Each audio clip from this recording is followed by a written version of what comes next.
Alors Stéphane Pujol, Marseille, j'ai une société de 49 salariés en ce moment que j'ai fondée il y a 20 ans. En fait, moi j'ai toujours pratiqué et testé des choses.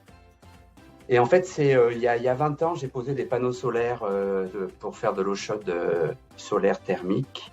Et j'ai représenté ma fédération à un sujet pour aller engueuler l'ADEME. Et au cours de cette réunion, euh, j'ai rencontré en fait un militant politique et associatif, écolo, évidemment, très écolo.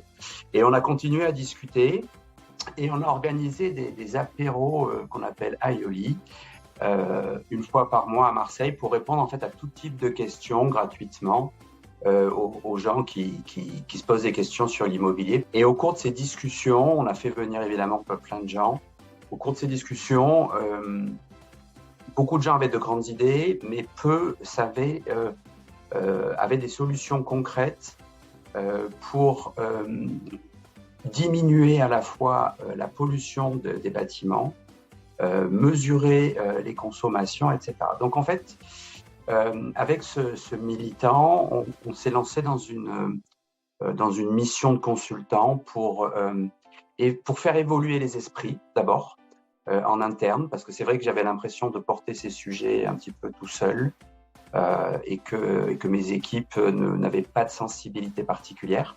Donc on a fait des formations. Alors l'évolution du cadre réglementaire et législatif nous a beaucoup aidés pour à la fois les intéresser et leur donner du sens. Ensuite, on a commencé à screener et à mesurer les immeubles entre eux, entre à la fois ce qu'ils polluent, ce qu'ils consomment, les données que nous avions sur ces immeubles.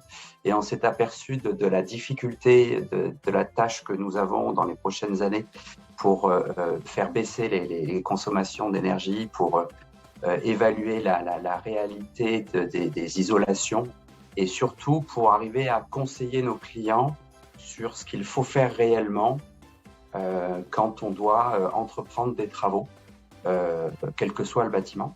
Il y a des problèmes de fiabilité de données, il y a des problèmes d'accessibilité de données, il y a des problèmes de structuration de données, il y a des problèmes de sens, c'est-à-dire qu'on s'est retrouvé avec des diagnostics thermiques qui parfois étaient faux.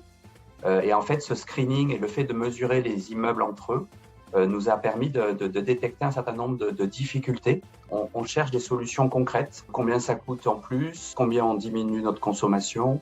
Parce qu'en fait, il y a une maturation. Voilà, et on essaie d'accélérer un petit peu la maturité sur ces sujets. Et on part quand même de très, très loin. Voilà.